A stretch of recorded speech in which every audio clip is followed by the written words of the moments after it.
ஆனால் நீங்களும் பொட்டு வச்சு சங்கியும் பொட்டு வச்சு நீங்களும் கை கட்டி சங்கியும் கை கட்டினா எவன் சங்கி எவன் அனுப்பிட்ட சாமி கும்பிடுங்க. உங்களோட தாயாருக்கோ அப்பாவோ புகுது வச்சு வச்சுங்க, எல்லாம் குடிச்சிருக்க சாப்பிட வச்சுருங்க. திமுக வேட்டை கட்ட உட்பட அழைச்ச முடியும். கடவுள் நமக்கு தேவைப்படணும் வச்சுக்கலாம்.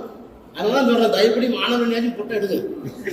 அதுக்காக சாமி கும்பிடலான்னு சொல்ல, அன்புதான் கடவுள் என்று சொன்னாலும், மனிதனுக்கு மனிதன் இடையே காட்டுகின்ற இறக்க உணர்விலே தான் கடவுள் இருக்கிறார் என்று சொன்னாலும், கள்ளமில்லாத உள்ளம் அதுதான் கடவுளின் இல்லம் என்று சொன்னாலும், அண்ணா சொன்னதை போல ஏழையின் சிரிப்பிலே இறைவனை காணணும்னு சொன்னாலும், அப்படிப்பட்ட கடவுள் மீது நமக்கு ஒன்றும் கோவம் இல்லை வச்சுங்க அப்படின்னு நான் சொல்றேன்.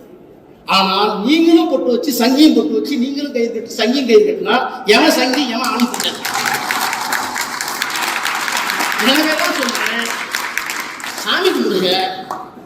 உங்களோட தாயாருக்கோ அப்பாவோ புகுது வச்சு வச்சுங்க, எல்லாம் குடிச்சிருக்க சாப்பிட வச்சுருங்க. திமுக வேட்டை கட்ட உட்பட அழைச்ச முடியும். கொள்கை இல்லாமல் போனால் அந்த அரசியல் கட்சி அழிந்துவிடும். அதை நோக்கி நடந்து கொண்டிருக்கிற ஒரு கட்சி தான் அதிமுக, எடப்பாடி பழனிசாமி. கடவுள் நமக்கு தேவைப்படணும் வச்சுக்கலாம். அதனால சொல்றேன், தயப்படி மாணவனையாச்சும் பொட்டை எடுங்க. அதுக்காக சாமி கும்பிடலான்னு சொல்ல, அன்புதான் கடவுள் என்று சொன்னாலும், மனிதனுக்கு மனிதன் இடையே காட்டுகின்ற இறக்க உணர்விலே தான் கடவுள் இருக்கிறார் என்று சொன்னாலும், கள்ளமில்லாத உள்ளம் அதுதான் கடவுளின் இல்லம் என்று சொன்னாலும், அண்ணா சொன்னதை போல ஏழையின் சிரிப்பிலே இறைவனை காணணும்னு சொன்னாலும், அப்படிப்பட்ட கடவுள் மீது நமக்கு ஒன்றும் கோவம் இல்லை வச்சுங்க அப்படின்னு நான் சொல்றேன். ஆனால் நீங்களும் பொட்டு வச்சு சங்கியும் பொட்டு வச்சு நீங்களும் கை கட்டி சங்கியும் கை கட்டினா எவன் சங்கி எவன் அனுப்பிட்ட எனவேதான் சொல்றேன், சாமி கும்பிடுங்க.